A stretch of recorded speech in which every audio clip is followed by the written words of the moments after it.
Nagumpisa ang chapter 394 sa eksena kung saan natapos ang nakaraang kabanata. Takot na takot ang matandang nasa room 3101 dahil sa pagdating ng mga mafia sa kanyang silid at pagpilit ni Hinray na palabasin ito. Kung nakalimutan nyo na, nasa room 3101 ng mga mafia dahil pinapaniwalaan nilang nandito ang hideout ng Haley family. Hindi agad sumunod ang matanda at iginiit na kailangan niya gumamit ng banyo. Kaya binatumuli siya ni Hinray ng isang kutsilyo na tumama naman sa hita ng matanda. Sumigaw ito, napahiga sa sahig at tinanong si Hinray kung ano ba ang kanilang problema. Madali lamang kay Hinray na pumaslang para mapabilis ang kanilang misyon. Kaya kahit isang pasahero ang matanda, wala siyang pakialam kung mapatay niya ito. Habang naglulupa siyang matanda sa sakit, napansin ni Hinray na walang dugo ang sugat nito dahilan para tanungin niya ang matanda kung nasaan ang orihinal nitong katawan.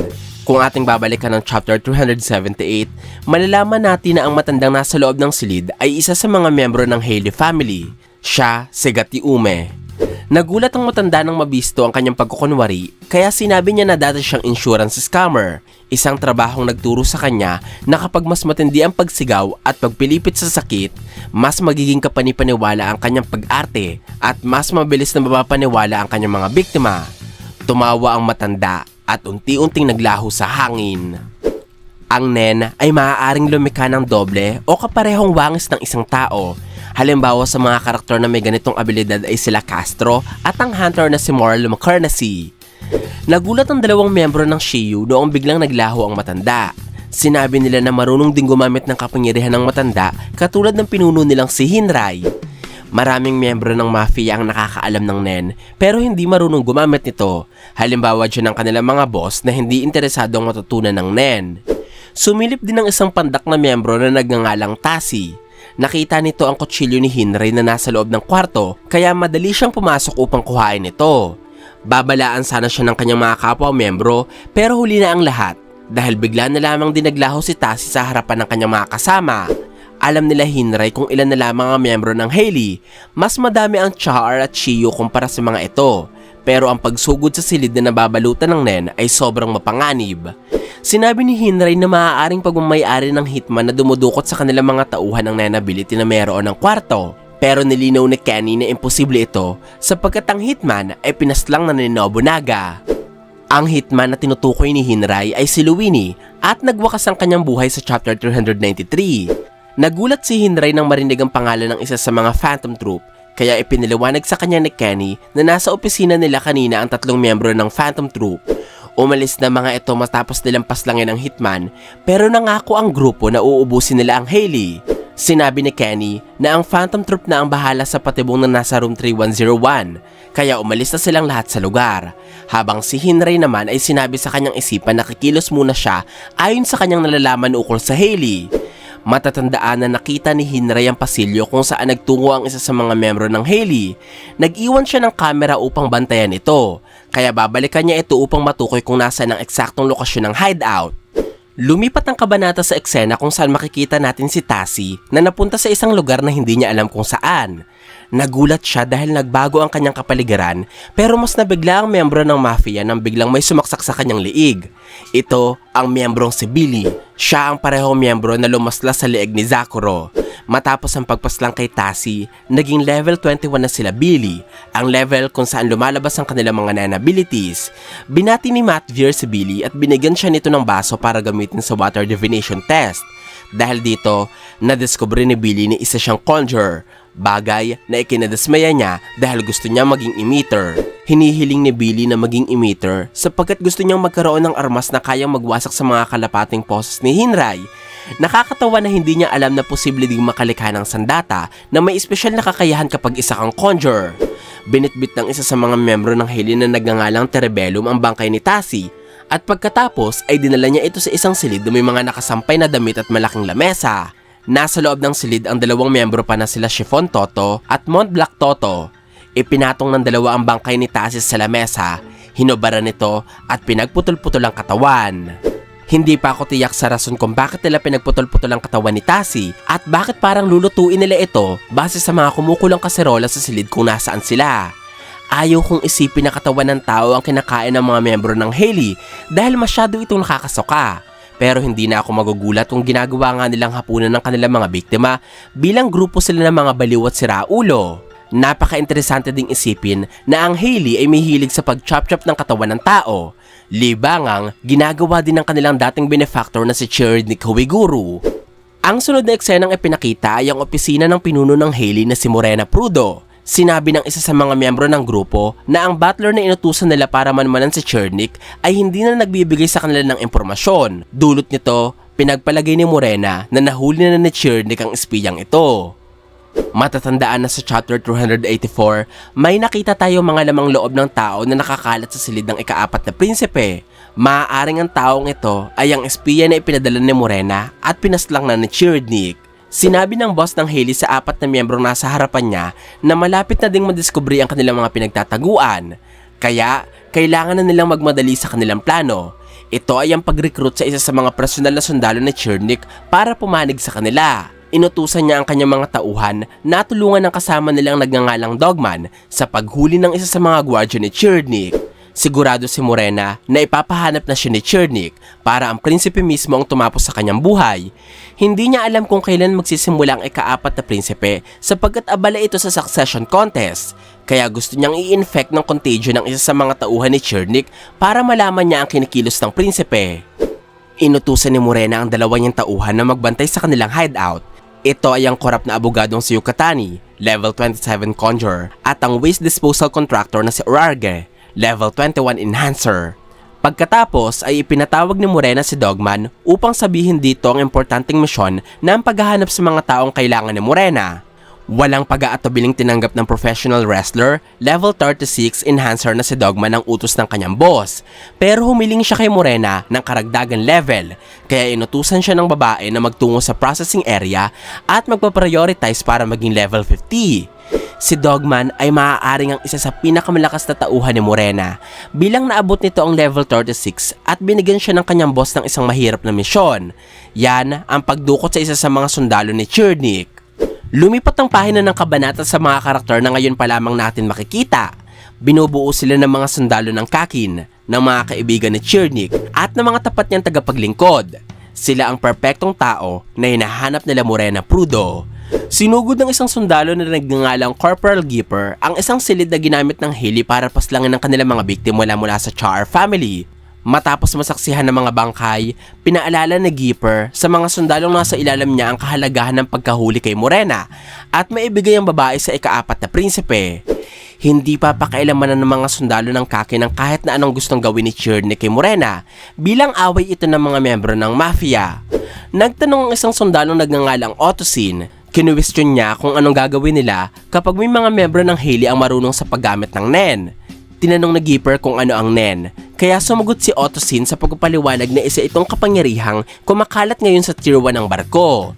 Sinabi din ni Otosin na ang NEN ang rason kung bakit hindi inaasikaso ni Chirid ang problema ng Hailey sa tier 3. Ang pagtawag ni Otosin ng Chirid kay Chernik ay nagpapakita na meron silang espesyal na relasyon sa isa't isa. Tinanong ni Corporal Gipper kung sino ang nagsabi kay Otosin na ganito ang pinagkakaabalahan ng prinsipe.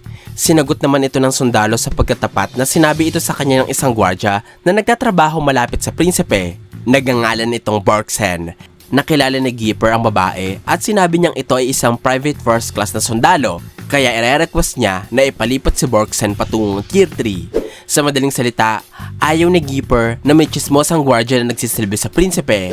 Sinigawan ni Corporal Gipper si Otosin at binalaan itong dudukutin niya ang mga mata ng sundalo kapag pinaikli pa ulit nito ang pangalan ni Chernik. Tinawag ni Otosin na Sir si Corporal Gipper at sinabi niyang naiintindihan niya ang kanyang superior. Nainis ang isang babaeng sundalo na nagngangalang Momoli dahil sa pagdamay ni Otosin kay Borksen. Kaya ipinagtapat ni Otosin na sinadya niyang sabihing si Borksen ang nagbigay sa kanya ng impormasyon ukol sa NEN. Paraan niya ito upang makausap ng maayos ang kapwa sundalo at maintindihan kung ano nga ba ang kapangyarihan. Bukod kay Momoli at Borksen, may 3 pa silang kasamang sundalo na mga naging kaibigan din ni Chernik. Hindi pa sila pinapangalanan sa puntong ito ng istorya. Pinag-uusapan ng 3 na kapag nagpatuloy ang pagkitil ng Hailey sa mga sibilyan at kapwa nila mafia, maaaring magresulta ito sa pangingialam ng Hunter Association at magdesisyon ng organisasyon na ubusin ang lahat ng mafia sa barko, hindi lamang ang mga Hailey. Tinanong ni Ottosin si Corporal Gipper kung bakit hindi nito sinasaway ang tatlong kasama sa pagsasalita. Sinabi ng Corporal na matalino kasi ang tatlo habang tanga naman si Ottosin. Dahil dito, dinepensahan ni Momoli si Ottosin sa pagpapaliwanag kay Gipper na may punto ang sinabi ni Ottosin na kaya hindi inaasikaso ni Chernik ang problema kay Morena ay dahil may bago na itong laruan. Naalala ni Gipper na noong nasa Royal Military Academy pa si Chernik, sobrang sipag sa pag-training ng prinsipe kaya nagawa nitong magtala ng bagong record sa kanilang firearm training. Naalala din ito ni Momoli. At sinabi niya na matapos ang award ceremony sa drill, meron silang classmate na binaril ni Chernik sa binti dahil sa simpleng pagtatalo. Nagpapakita ito na mas gusto ni Chernik na sumagot sa kanyang mga kaaway gamit ang baril imbes na gumamit ng salita. Pinuri ni Gipper ang 5 sundalo sa kanilang talino at kakayahan, kaya tinanong niya ang mga ito kung bakit hindi sila magpalipat sa Royal Army. Sabay-sabay na sumagot ang 5 na masyadong madaming trabaho ang Royal Army kaya ayaw nilang magpapromote. Pinintasan ni Gipper ang kawalan ng kagustuhan ng mga sundalo na umunlad. Dahil sa komento ni Gipper, inisip ni Momoli na kung kaibigan niya si Chernik, dapat ay nasa tabi siya ng prinsipe.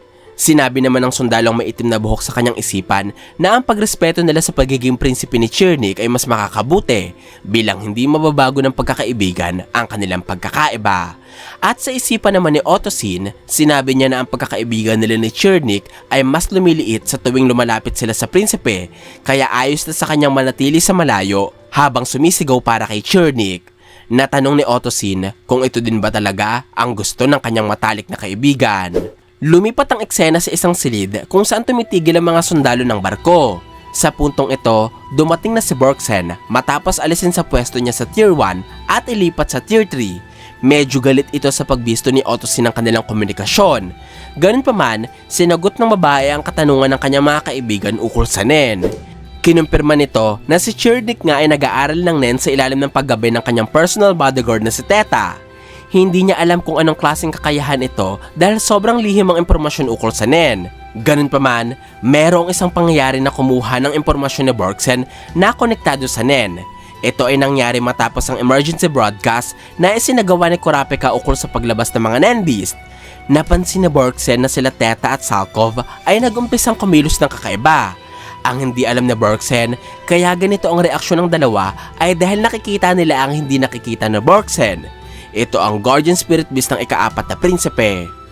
Dulot ng reaksyon ni Teta noong inanunsyo ang paglabas ng Nen sa barko, naniwala sa Borksen na delikado ang Nen at palagay niya marunong nitong gumamit si Morena. Kaya pinaalala niya sa kanyang mga kasama na iwasan ng Hailey hanggat maaari. Pero magpanggap pa rin sila na hinahanap nila ang boss ng mafia bilang ito ang kanilang trabaho. Matatandaan na sinabi ko sa inyo kanina na gagawa ng paraan sila Morena upang makakuha ng isang tauhan mula sa mga sundalo ni Chernik. Kaya malaki ang posibilidad na makakapag-recruit siya sa 6 na sundalong ito na kaibigan din ni Chernik. Tinanong ng sundalong may itim na buhok kung gaano kaya kadelikado ang Nen. Sinabi ni Borksen na kung pagbabasihan niya ang reaksyon nila Teta, naniniwala siyang maikukumpara ang Nen sa isang mapanganib na sandata. Nakakapagtaka na kaunti lamang ang nalalaman ni Borksen ukol sa Nen. Gayong madaming hindi may paliwanag na pangyayari ang naganap sa Tier 1 dahil sa kapangyarihan. Isa na dito ang malawakang pagpaparinig ni Melody ng kanyang musika para ilagay sa epekto ng kanyang kapangyarihan ng mga tao sa Tier 1. Tinanong ng sundalong may kulot na buhok kung kaya din kaya nilang gumamit ng Nen. Sinagot siya ni Borksen sa pagkasabi na hindi siya sigurado, pero dapat ang pagtuunan nila ng pansin ngayon ay ang mabuhay. Sinuhestyon ni Borksen sa kanyang mga kasama ang pakikipagtulungan nila sa Shio family at Char family sa lalong madaling panahon. Tinanong ni Momoli kung babaguhin ba ni Borksen ang kanilang plano kung isa sa kanila ang mahuli ni Morena. Napaisip dito si Borksen at sinagot niya ang kanyang kaibigan sa pagkasabi na gagawa siya ng plano bilang paghahanda kapag naganap na ang masamang pangyayari. Sa kabanatang ito, lagpas 100 karakter ang nakilala natin, mula sa mga miyembro ng Hailey hanggang sa mga kaibigang sundalo ni Chernik. Naniniwala ako na hindi sila ipinakilala ni Togashi kung wala siyang plano sa mga ito. Katulad lamang ito ng pagpapakilala niya sa napakaraming eksamen ng Hunter exam, sa mga Chimera Ants at sa mga miyembro ng 12 Zodiacs. Sa umpisa ng kanilang mga kwento, hindi tayo masyadong nagbigay pansin sa kanila hanggang sa maintindihan natin ang kanilang importansya. Kaya nasasabik na akong malaman kung sino sa mga sundalong kaibigan ni Chernik ang unang mapapahamak at sino sa mga miyembro ng Hailey ang sunod na mapapaslang. Abangan natin yan sa mga susunod na kabanata ng Hunter x Hunter. Ito po ang aking full chapter review ng chapter 294 ng Hunter x Hunter. Sana po ay nagustuhan nyo ang aking paliwanag. Kung may mga katanungan pa po kayo o gustong idagdag, ay huwag po kayong mahihiyang mag-iwan ng komento sa ibaba. Maraming salamat po sa panonood ng aking videos.